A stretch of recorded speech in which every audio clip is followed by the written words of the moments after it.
If you want to change skin color in Picsart, here's a step-by-step guide on how to do it. First of all, go ahead and open up your Picsart and select your photo. I'm going to select my recent project from here. And what I'm going to do, I'm going to go ahead and click Effects. And you're going to see right here the list at the bottom. Go ahead and swipe right to see colors. You can change the color to however you want. In my case, I don't want to use this one. I'm going to use the artistic one. So I'm going to use this one. And I'm gonna wait for a few moments, and as you can see, it made my skin color look a little bit, look a little bit brighter, right? Okay, I can go to magic to animate it if you want to basically animate your own character. In my case, I don't want to. You can see right here the paper, and this is relevantly irrelevant.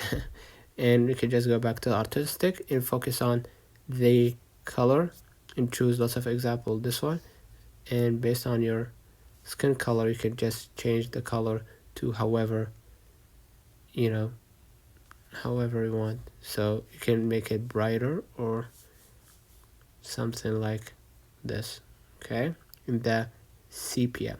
So you can hit apply at the top if you like what you see, and let's know in the comments if this video helped you.